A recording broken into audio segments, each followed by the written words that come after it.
Assalamualaikum warahmatullahi wabarakatuh. Bismillah, alhamdulillah, wa syukurallah, ni'amillah, salatu wassalamu ala rasulillah, la hawla wa la quwata illa billah, amma ba'da. Setelah sekian lama, kurang lebih 1 bulan kita tidak meneruskan ngaji kitab Lubul Usul. Nah, ini kita lanjutkan ya. Sebelum kita mulai, mari kita baca suratul Fatihah dengan harapan apa yang kita pelajari menjadi ilmu yang manfaat, ilmu yang barokah. Bismillah ta'ala. Al-Fatihah. A'udzubillahi minasyaitonirrajim. Bismillahirrahmanirrahim. Alhamdulillahirabbil alamin arrahmanir rahim maliki yaumiddin. Iyyaka na'budu wa iyyaka nasta'in. Ihdinas siratal mustaqim. Siratal ladzina an'amta 'alaihim ghairil maghdubi 'alaihim waladdallin. Amin. Ini kalau yang kitabnya seperti ini ya, itu halaman 66. Dan saya rekomendasikan untuk pakai kitab ini biar serasi. Dan isinya juga enak.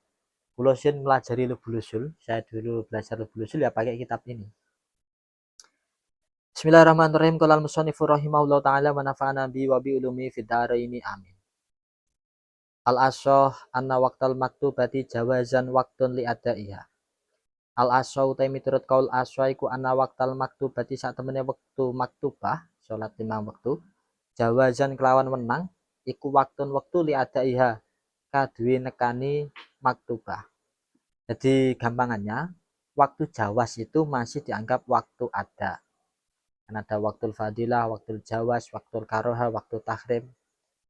Nah ini waktu jawas itu masih dianggap waktu ada. Berarti bukan kodok. Jelas ya? Wa analan sini kelakuan iku wajib alal muakhiri ngatasi wong kang ngakhiraken apa sing wajib al azmu nejo. Nah ini menurut pendapat Asy-Syaikh, kalau orang ingin mengakhirkan sholat maka dia harus azm. Jadi misalkan duhur kita ambil sampel jam 12 sampai jam 3 katakan seperti itu. Dia ingin melakukan sholat duhur di jam setengah 3 misalkan. Andai kata itu masih waktu jawas, begitu kan? Nah ini dia harus azm, ada keinginan untuk nanti mengerjakan sholat di jam setengah 3. Paham ya? Itu bedanya azm dengan niat. Kalau niat itu qasdusya muktaronan bifi lihi. Jadi memang dia ingin melakukan sesuatu. Nah keinginan itu di saat dia melakukan. Ya kayak sholat itu takbiratul ihram Allahu Akbar sambil sholli. Dalam hati kan sholli fardhu dhuhri. Nah ini di saat masuk waktu dia harus azm, ada keinginan untuk nanti menjalankan sholat sebelum waktu ada itu habis. Paham ya? Gampang niku. Terus wakilah layajibu ini dalam Ghoyatul Usulnya saya bacakan sedikit karena nanti kalau jenengan tidak praktek azm itu bagaimana ini? Selama ini saya tidak praktek azam. Lah ini ada solusi. Wakilah layajibu menurut satu pendapat tidak wajib azam. Pokoknya nanti sebelum waktunya habis melakukan sholat gitu saja.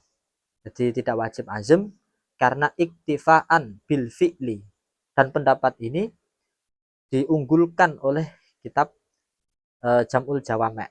Warad jahahu al aslu. Ya cukup pokoknya melakukan gitu saja, tidak usah azam, tidak usah niat di awal waktu. On. Waman utai sapane wong iku akhir ngakhirake sapa man. Kalau di kitab ini itu kurang nggih. Yang di Lubul Usulnya kurang teksnya. Harus ada tambahan ma'andoni fautihi sarto nyono entae waktu. Bimautin. Kalau di Ghoyatul Usulnya ada teks bimautin kelawan sebab mati au haidin utawa haid au nahwi maut atau sepadane mautin au haidin. Waman akhara ma'andoni fautihi yo aso mongko durhaka sapa man. Kalau di Ghoyatul Usulnya lidonihi fawatal wajib bitakhir. Kalau dia mengakhirkan sholat misalkan, di situ ma'andoni fautihi, tetapi dia punya dugaan kuat nanti akan haid atau nanti akan habis waktunya, akan meninggal sebelum melakukan. Jadi ada seseorang dia niat sholatnya itu duhur jam 3, jam setengah 3 lah, jam 3, setengah 3. Ya anu lah jam 2 gitu aja lah yang aman. Dia niat sholatnya jam 2, tapi dia punya dugaan kuat jam 1 meninggal. Nah ini atau dia punya dugaan kuat sebelum melakukan sholat akan haid. Nah ini tidak boleh ini. Paham ya? Aso termasuk durhaka. Nah bagaimana kalau terjadi sebaliknya? Wa naulan snekol aso iku in bana lamun dadi pertelo apa khilafu sulayanin dan wa fa'alahu lan nglakoni sapa wong ing wajib ya fa'adaun mongko iku aran ada. Nah, bagaimana kalau seandainya dia ada dugaan kuat nanti jam 2 itu akan meninggal. Ternyata jam 2 itu masih hidup sehingga dia sholat. Nah, di saat itu sholatnya dianggap ada apa dianggap kodok? Maka jawabannya dianggap ada karena masih di waktunya meskipun tadi dia mengira usianya tidak sampai atau ada haid dan lain sebagainya. Paham ya? Nah. Wa anna man sak temene wong akhara kang akhirake sapa man al wajib ma'anduni khilafi sarta nyono sulayane apa ku jenenge faut ya lam yaksi mongko rak duraka sapa man. Beda kalau kita balik. Sekarang ini contoh yang dibalik. Jadi dia mengakhirkan sholat. Nantilah jam 2 saja. Sholat duhurnya. Ternyata kecelakaan. Sampai meninggal. Itu kan dia tidak kepikiran kalau usianya akan habis di situ. Sebelum melakukan sholat. Nah ini lam yaksi. Dia tidak dianggap maksiat. Ya karena yes, ya pienah kan ngono sih. Dia kan masih ini kan wajibnya muqayyad ya, wajibnya itu muakkad. Wajibnya muakkad ada waktunya. Inna sholat akan alal mu'minina kitaban mauquta. Iya kan? Paham ya? Gampang. Bener, gak paham tanyakan di kolom komentar kan enak. Atau diulang. Jadi nonton videonya diulang, jangan hanya sekali, diputar malih. Bi khilafi ma bedane kelan perkara waktu kang utawi wektune ma iku alumru saumur kahajin koyo haji. Nah, ini beda dengan haji atau ibadah yang sekali seumur hidup. Kalau haji itu begini konsepnya. Fa inna man akharahu ba'da an amkanahu fi'luhu ma'adunni adami fautihi ka'anduna salamatu minal mauti ila mudi waqtin yumkinuhu fi'luhu fihi wa mata qabla fi'lihi ya'si alal asyah. Nah, jadi misalkan dia itu sudah kaya raya, sudah daftar, sudah saatnya berangkat, dia menunda. Di situ dia punya dugaan kuat, Allah tahun ngarep cek menangi. Ternyata meninggal. Maka dalam kondisi ini dia dianggap ya'si, dianggap maksiat. Ya karena logis alasannya wa ilalam yatahaqqaq al wujub. Kalau enggak dikatakan ya'si, enggak ada konsekuensi maksiat, makna wajib itu enggak tergambar. Oh, jelas ya? Meskipun ada pendapat lain wakila la ya'si li jawazi ta'khir lahu. Ya itu enggak maksiat karena dia nyatanya boleh mengakhirkan. Oh.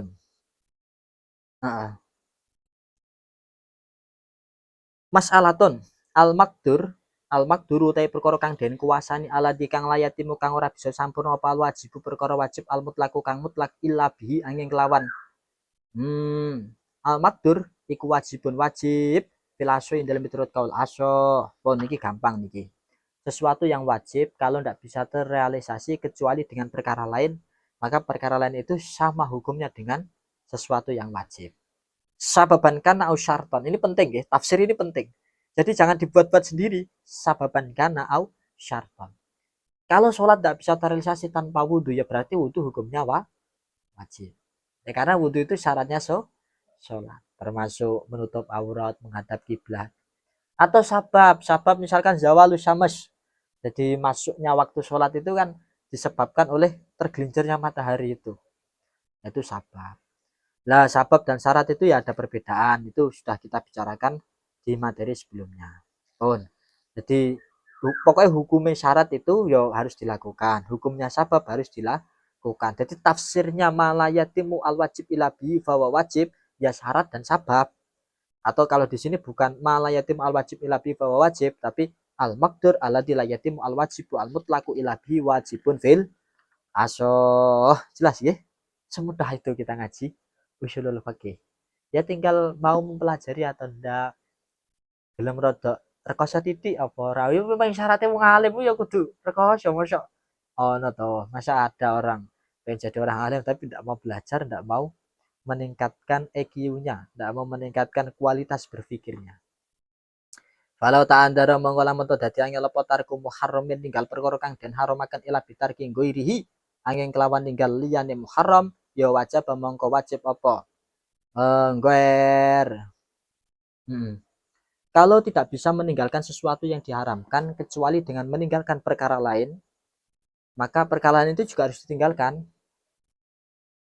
Jelas ya? Dicontohkan misalnya ngene.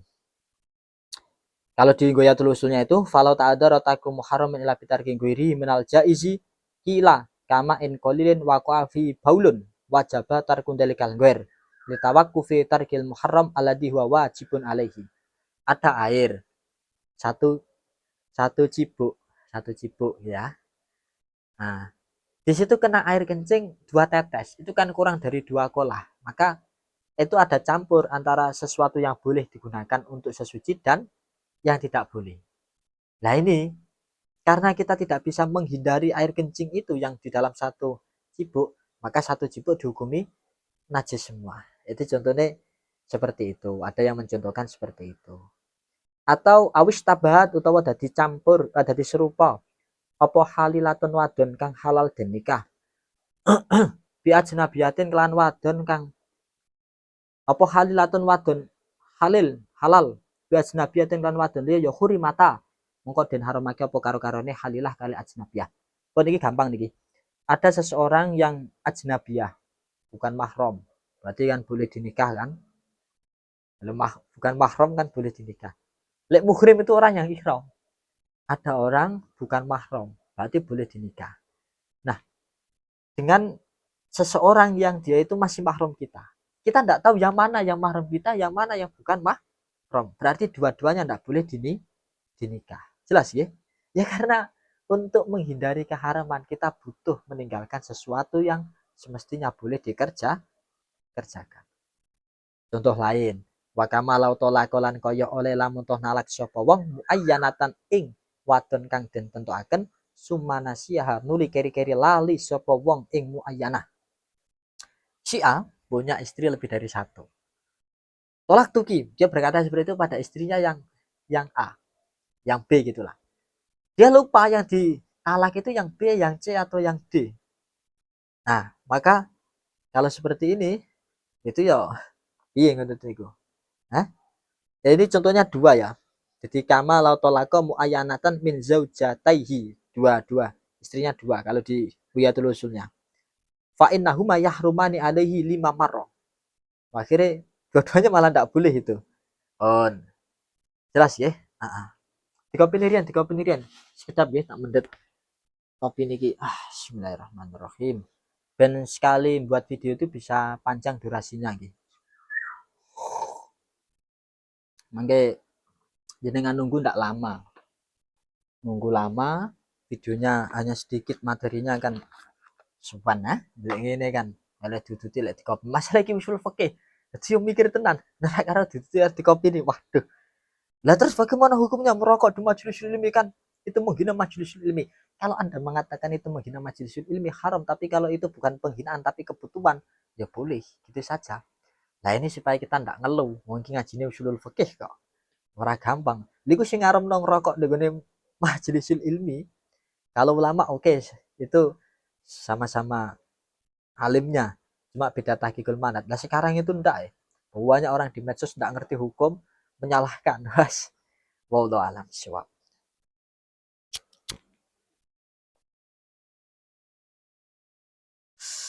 Nggih ngapunten nggih nyuwun ngapunten kula kalih ses ben padang.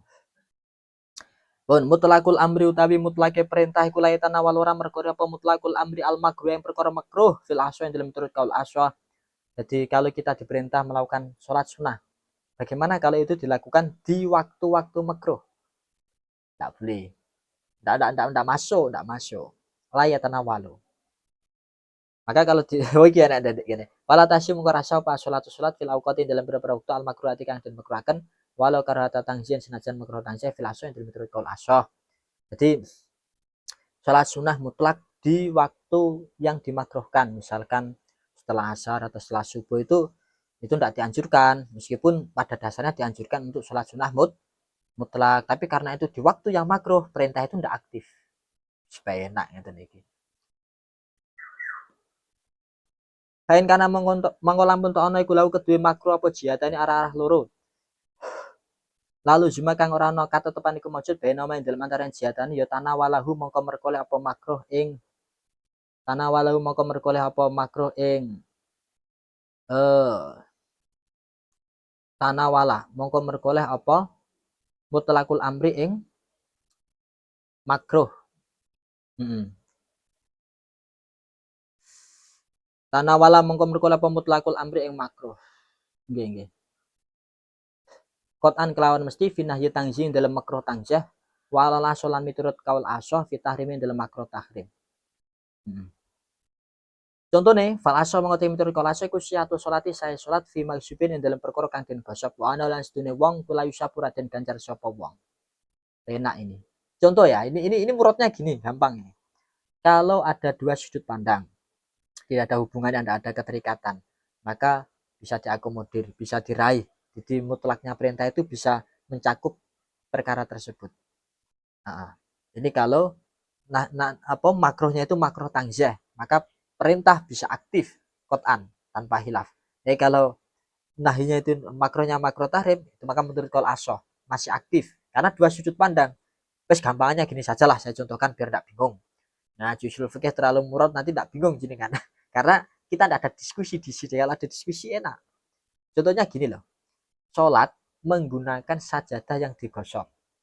Sajadah curian gitu saja lah kalau tidak ngerti gosok. Boleh enggak? Sah apa enggak? Kalau sahnya menurut madhab syafi'i ya, sah, sholatnya tetap sah. Tapi diganjar apa enggak? Di sini dikatakan wa anau la yusabu. Jelas ya? Nah, pretelannya itu gini. Sholat dengan sajadah yang hasil curian atau hasil gosokan itu dua objek yang beda. Jihatan itu maksudnya gitu, dua objek yang beda. Maksudnya gini, dua objek yang beda itu maksudnya gini. Orang mencuri sajadah tidak harus digunakan untuk sholat, bisa digunakan untuk ya tikar gitu sajalah. Paham ya? Nah, itu begitu, sudah, wis penak ngoten niku pun usulul fikih. Nah, contoh lain.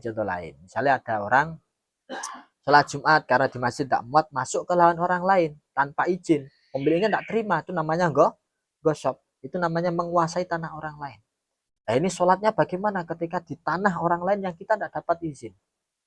Atau misalkan ada lembaga di situ dia punya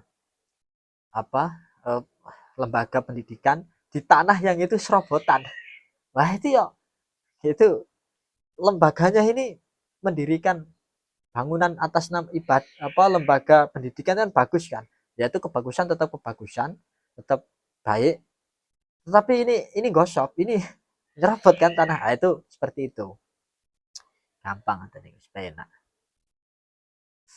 Si A sholat, contoh lain, pakai baju yang milik temannya tanpa seizin, itu namanya gosok. Sholatnya sah, tidak dapat pahala, dan gosoknya tidak boleh. Jadi sesuatu yang sah belum tentu tidak diperbolehkan, belum tentu diperbolehkan juga. Jelas ya? Wa anal khori jalan saat temen kang metu min magsubin saking perkara kang den gosok taiban hale kang tobat iku atin nekani sapa kharij biwajibin kelawan perkara wajib. Niki malah enak malih. Ada si A, dia masuk ke lahan orang lain tanpa izin, itu namanya gosok. Nah, dia mau keluar dari lahan orang lain. Dia mau keluar. Nah, ini dia keluarin tujuannya taubat, biar tidak lama-lama di situ. Maka ini kan kalau dia keluar kan berarti melewati sekian meter gitu kan tanah itu. Nah itu dia dihukumi aten biwajibin, memang harus keluar. Jadi nek kadung mlebu ya ndang ditokno ngono lho. Paham nggih? Nah itu kan ada tanah yang dilewati. Ya gak apa-apa ngoten lho. Nah, itu gampangannya seperti itu. Orang yang keluar dari lahan milik orang lain dengan tujuan taubat karena masuknya tanpa izin, ini memang harus dilakukan. Dia disebut orang yang aten biwajibin. Memang melakukan hal yang diwajibkan. Ya sih kan? Makanya sedikit silakan di-share lah video ini biar teman-teman yang masih pengen belajar usulul fikih, pengen ngelamar jadi wong alim, ini dibekali dengan usulul fikih. Nah, yang paling enak itu ya lo belusun ini gitu loh. Jadi jangan hanya pandai baca kita tapi tidak bisa membentengi diri, membekali diri dengan usulul fikih.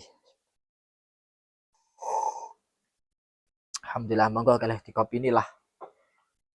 Oh, lanjut nggih. Wanas sakit lan sak temene wong kang ceblok utawa gugur ala nami jarihen bani yang atasnya sepadane wong kang jarih korban atau luka yak tulu kang bisa mateni sapa sakit ing jarih aukuf au utawa sepadane jarih iku yastamiru neres sapa sakit. Ya jelas ngono lho. Paham ya? Jadi gampangane ngene lah. Si A jatuh dari lantai 3. Di bawahnya itu ada 2 orang. Satunya si A Fulan bin Fulan, satunya si B Fulan bin Fulan. Kalau dia terus ya jatuh kepada si A. Kalau dia nyingkreh ya nanti jatuh menimpa si B. Ini bagaimana? Yastamiru ya sudah terus. Gimana mau menghindar? Tidak bisa kan?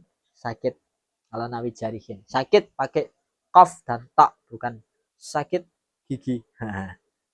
Bon. Ya semua niku, Bon. Heeh.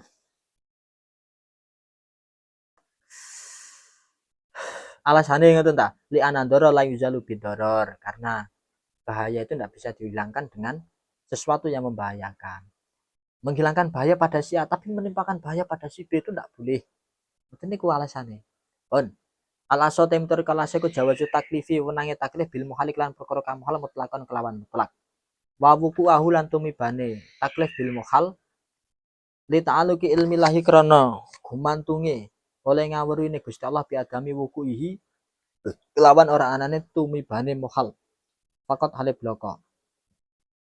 Pun niki penak niki boleh taklif bil muhal secara mutlak dan itu terjadi taklif bil muhal. Kenapa kok terjadi? Yo karena li ta'aluki ilmilah bi adami wuku'i. Ya Gusti Allah wis ngerti lah bakalnya nanti tidak terjadi. Lah ini gini yang paling penting saya sampaikan gini untuk memahami teks ini. Kalau jenengan masih bingung, itu dilihat di dalam Ghoyatul Usulnya. Wa kharaja bi taklif bil muhal adalah at-taklif al muhal. Fala ya juzu. Lek taklif bil muhal masih boleh, lek taklif muhal tidak boleh. Apa bedanya? Wal farqu bainahuma anal kholala fil awal yarji ilal ma'mur beh wa fisani ilal ma'muri kata klifi mayitin wa jamatin. Bon, jelas ya. Gampangannya gini. Kalau misalkan memerintah mayit, dia tidak mungkin itu boleh. Sudah mayit kok. Memerintah jambat batu tidak mungkin. Tapi kalau si A diperintah untuk membuka pintu yang sudah dikunci digembok, itu masih boleh meskipun nanti ya tidak bisa. Jadi bedakan antara objek dan subjek. Kalau kepada subjek namanya taklif mohal, kepada objek namanya taklif bil mohal. Loh, enak kan usul fikih? Nah, agak silakanlah dinikmati ngaji usul fikihnya. Wa jawazulan menangi taklif bima kelan perkala yasul kang ora hasil apa utawa durung hasil apa syartu syarat ma asyari kang bungsu syariat. Kal kafir kaya wong kafir bil furi kelan pira-pira cabangan wa wuku uhulan jawazuhu wa wuku uhu wal asah wuku uhu. Nah, bener lan tumibane taklif. Nah ini gampang saja boleh mentaklif sesuatu yang seseorang yang dia itu belum memenuhi syaratnya. Orang kafir ditaklif kan untuk mengerjakan sholat itu boleh. Nah, dan itu memang terjadi ya, memang wong kafir itu kan ya diperintah untuk sholat karena tuntutan sholat. Ya kalau lo kan dia dan belum Islam kan, ya nanti masuk Islam gitu saja kan enak kan. Nah artinya ini dasarnya jelas ya. Masalah kakum fisakar sekolah lam nakum minal muslim. Kenapa orang kafir masuk syakor, neraka syakor? Karena mereka mengatakan, akhirnya mereka ketika ditanya mengatakan lam nakum minal muslim, kita tidak sholat. Oh berarti kalau seperti itu di saat di dunia sebetulnya dia wajib untuk sholat. Makanya wal asoh jawazu bima lam yahsul syartu asyari kal kafiri bil furu'i. Wuku dan memang wuku, memang wuku itu terjadi. Boleh itu ya boleh, boleh belum tentu terjadi. Nah, istilahnya seperti itu. On. Dilanjut apa sampun niki? Dilanjut ya. Sisan ngoten lho maksudnya niki kersane eh benakeh ngoten lho materine. Halo saya Dilir Boyo. Dulu itu nggak sampai 1 tahun itu khatam di kitab Lubul Usul ini. Saya balas dengan teman. Tapi tiap hari, tiap pagi itu waktu itu. Jadi saya cerita sedikit ya. Tapi enggak khatam waktu itu. Jadi mulai dari awal tak tuntun kanca-kanca sampai kita ijtihad itu tak ndekno. Wes, aman enggak usah dadi mustahid lah. Surung pantes. Akhirnya selesai di kitab Hadis. Ta'dil wa Taraja itu juga sudah itu. Yang belum itu ya ijtihad itu. Memang supaya dia ndak ngaku mustahid, udah repot kalau ngaku mustahid. Nah, la taklif ora ana taklif ku maujud bi illa bi fi'lin ing lan penggawean. Fal mukallafu mongko te perkara kang den tuntut apa bi al finahyi dalam panyegah iku al kafu nyegah. Al intiau tegese mareni fil asun dan mutur kula pun penak niki. Tidak ada tuntutan kecuali perbuatan, aksi, tindakan. Maka ketika itu mukalafbehnya adalah di dalam persoalan larangan, maka kalau dilarang ya al kafu, ya dimareni, dihentikan. Sudah gitu saja. Apakah nanti fi'ludid itu khilaf dalam usulul fikih? Misalkan gini, kamu jangan diam. Berarti di situ apakah kita disuruh bergerak? Ya prakteknya gitu, tapi kan maksudnya itu intiak. Pokoknya enggak melakukan sesuatu yang disebutkan tadi. Istilahnya ngaten. Makanya di sana dikatakan wadhalika fi'lun yasul bi fi'li didil manhi anhu wa qila al mukallaf bih fi nahyi fi'lu didil manhi anhu wa qila huwa intifa'ul manhi anhu wa huwa maqdurun lil mukallaf bi alla yasha'a bi alla yasha'a fi'lahu fa idza qila la taharrak fal matlab minhu al awal al intiha ala an taharruk al hasil bi fi'li diddihi min as-sukuni wa alasani fi'lu diddihi wa ala salis intifa'hu. Jadi gampangannya kalau kita dikatakan diperintah dilarang ya, la tataharrak, kamu jangan bergerak, itu pokoknya kita tidak gerak, kamu jangan bergerak, berarti kita tidak bergerak atau bagaimana? Ini wae aja la tataharrak, bingung kok sampean, tak contohno sing penak wae. Kamu jangan merokok misalnya ngono, berarti kita sing penting tak ngerokok atau harus melakukan sesuatu selain ngerokok. Nah itu nanti bedanya intiha fi'ludid di situ. Ya nek fi'ludid kan ya sebaliknya kan, misalnya kita kamu jangan berdiri, apakah kita harus duduk? Gampangane ngoten niku lah. Kamu jangan berdiri, pokoknya penting gak berdiri. Ya kan ngono kan?